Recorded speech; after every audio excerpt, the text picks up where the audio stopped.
कभी सोचा है आपने कि एक बैंक जिसकी पहचान कभी थोड़ी पुरानी, थोड़ी सरकारी जैसी थी, आज वो फोन पे और गूगल पे जैसे ऐप्स के पीछे की सबसे बड़ी डिजिटल ताकत कैसे बन गया? ये कहानी है एक्सिस बैंक की। और ये सिर्फ नाम बदलने की कहानी नहीं है, ये एक ऐसे जबरदस्त ट्रांसफॉर्मेशन की कहानी है जिसने इंडिया में बैंकिंग के रूल्स ही बदल दिए। तो सवाल यही है कि आखिर ये होता कैसे है। एक्सिस बैंक की ये जो जर्नी है ना, ये सिर्फ नंबर्स और प्रॉफिट की कहानी नहीं है। ये एक कमाल की केस स्टडी है स्ट्रेटेजिक रीइन्वेंशन की। मतलब कैसे कोई कंपनी पूरी प्लानिंग के साथ खुद को एक नया जन्म देती है। चलिए आज इसी को डिकोड करते हैं। इस शानदार सफर को समझने के लिए हम इसे 6 हिस्सों में देखेंगे। यूटीआई बैंक के तौर पर इसकी शुरुआत से लेकर इसके बड़े रीब्रांडिंग तक। फिर समझेंगे कि ये बैंक आखिर पैसे कमाता कैसे है, डिजिटल दुनिया में इसका दबदबा कैसे बना, सिटी बैंक वाली गेम चेंजिंग डील क्या थी, और आखिर में इस पूरी कहानी से हमें क्या बड़े सबक मिलते हैं। तो चलिए टाइम में थोड़ा पीछे चलते हैं और कहानी को बिल्कुल शुरू से शुरू करते हैं, क्योंकि आज के एक्सिस बैंक को समझने के लिए हमें उस दौर में जाना होगा जब इसका नाम था यूटीआई बैंक। तो कहानी शुरू होती है 1993 में यूटीआई बैंक के नाम से। अब इसके पीछे यूटीआई और एलआईसी जैसे सरकारी नाम थे, जिससे इसे शुरुआत में भरोसा तो मिला, लेकिन एक प्राइवेट बैंक होने के बावजूद इस पर एक सरकारी वाला ठप्पा सा लग गया। फिर भी बैंक ने 1997 में इंडिया का पहला डेबिट कार्ड लॉन्च करके दिखाया कि वो कुछ नया करना चाहता है। 2005 तक ये लंदन स्टॉक एक्सचेंज में भी लिस्ट हो गया। लेकिन असली मोड़ आना अभी बाकी था, और वो आया साल 2007 में। ये वो साल था जिसने सब कुछ बदल दिया। और यहीं से शुरू होता है बैंक के इतिहास का सबसे बड़ा टर्निंग पॉइंट, अपनी पूरी पहचान को बदलने का फैसला। देखिए, ये सिर्फ एक नया लोगो या नया नाम नहीं था, ये भविष्य के लिए एक नई सोच, एक नई एनर्जी और एक नई दिशा तय करने का ऐलान था। तो सवाल यह है कि आखिर इस बड़े बदलाव की जरूरत पड़ी क्यों? इसके पीछे कई वजह थीं। यूटीआई नाम के साथ एक पुरानी, थोड़ी सरकारी वाली फील जुड़ी थी। मार्केट में इसी नाम की दूसरी कंपनियों से कंफ्यूजन भी होता था। और सबसे बड़ी बात, इस नाम को इस्तेमाल करने के लिए बैंक को हर साल मोटी रॉयल्टी चुकानी पड़ती थी। तो इसका जवाब था एक्सिस बैंक, एक ऐसा नाम जो मॉडर्न लगे, ग्लोबल लगे और बैंक के फ्यूचर के बड़े प्लान्स को मैच करे। उस वक्त के चेयरमैन पी जेंद्र नायक ने इस बदलाव को बहुत अच्छे से समझाया था।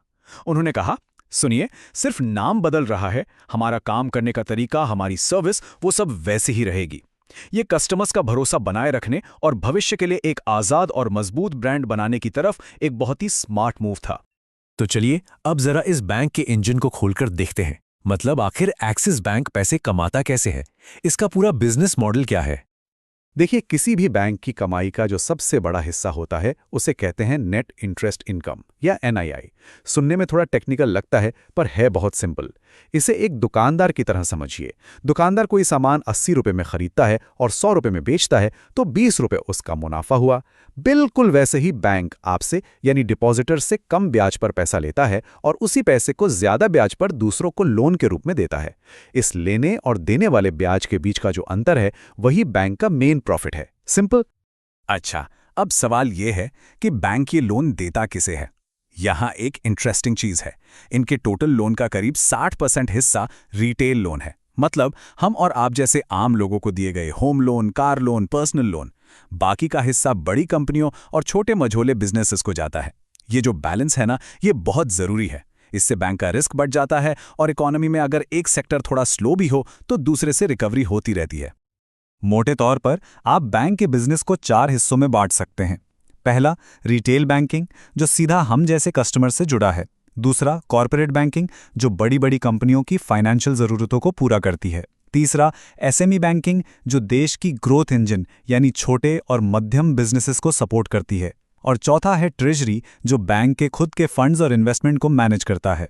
इसी वन एक्सिस अप्रोच से ये हर तरह के कस्टमर तक अपनी पकड़ बनाए हुए हैं। और अब आते हैं कहानी के उस हिस्से पर जिसने एक्सिस बैंक को असल में आज का डिजिटल पावर हाउस बनाया है। ये कहानी है टेक्नोलॉजी की रेस जीतने की। जरा ये नंबर देखिए, इंडिया में होने वाले हर 100 यूपीआई पेमेंट्स में से लगभग 39 पेमेंट्स के पीछे किसी ना किसी तरह से एक्सिस बैंक का हाथ है। अब आप सोचेंगे ये कैसे हुआ? इन्होंने एक जीनियस स्ट्रैटेजी अपनाई। खुद का पेमेंट ऐप बनाने पर बहुत ज़्यादा फोकस करने की जगह ये फ़ोन पे और गूगल पे जैसे मार्केट लीडर्स के लिए बैक एंड इंजन बन गए। मतलब जब आप उन ऐप्स पर पे बटन दबाते हैं तो पर्दे के पीछे अक्सर एक्सिस बैंक का सुपर फास्ट सिस्टम काम कर रहा होता है।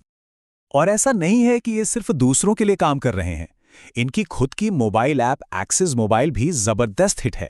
हर महीने 15 मिलियन से ज्यादा लोग इसे एक्टिवली यूज करते हैं। ये दिखाता है कि इनकी डिजिटल स्ट्रैटेजी कितनी स्मार्ट है। दूसरों के साथ पार्टनरशिप भी करो और अपना खुद का डिजिटल किला भी मजबूत बनाओ। और देखिए, सबसे बड़ी चीज क्या होती है कि कस्टमर्स आपके प्रोडक्ट को पसंद करें। ऐप स्टोर पर 4.8 की ये शानदार रेटिंग इसी बात का सबूत है कि इनका ऐप सिर्फ चलता नहीं है, बल्कि कस्टमर्स को एक स्मूथ और बेहतरीन एक्सपीरियंस भी देता है। और आज के डिजिटल जमाने में यही तो असली जीत है। अब बात करते हैं उस एक डील की, उस एक मास्टर स्ट्रोक की, जिसने इंडिया के प्रीमियम बैंकिंग मार्केट का नक्शा ही बदल दिया। हम बात कर रहे हैं सिटी बैंक के अधिग्रहण की। बैंक के मौजूदा सीईओ अमिताभ चौधरी का ये कहना इस डील के पीछे की बड़ी सोच को दिखाता है।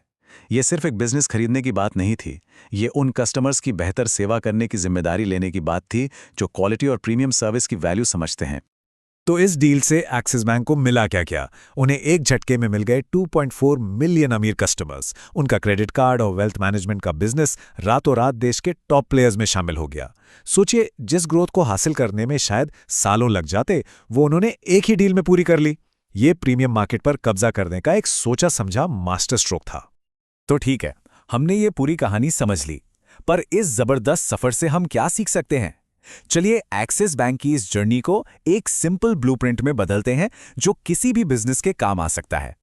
इस पूरी कहानी से बिजनेस ट्रांसफॉर्मेशन के 3 बहुत बड़े सबक मिलते हैं। पहला, अपनी पहचान खुद बनाओ।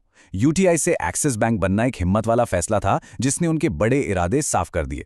दूसरा, टेक्नोलॉजी पर बड़ा दांव लगाओ। उन्होंने डिजिटल को सिर्फ एक फीचर नहीं बल्कि अपनी पूरी स्ट्रैटेजी का सेंटर बनाया। और तीसरा, स्मार्ट अधिग्रहण से आगे बढ़ो। सिटी बैंक डील इसका परफेक्ट एग्जाम्पल है कि कैसे सही मौके पर एक बड़ी डील आपको रेस में कई साल आगे कर सकती है। तो कुल मिलाकर एक्सिस बैंक की कहानी हमें एक ही चीज सिखाती है कि बदलाव ही परमानेंट है। एक बैंक जो अपनी पुरानी पहचान को छोड़ने से नहीं डरता, जो टेक्नोलॉजी को दिल से अपनाता है और जो सही मौके पर बड़ा दांव लगाने की हिम्मत रखता है, वो किसी भी चुनौती के लिए हमेशा तैयार रहता है। और ये हमें सोचने पर मजबूर करता है कि इस तेजी से बदलती फाइनेंशियल दुनिया में अगला बड़ा ट्रांसफॉर्मेशन क्या होगा।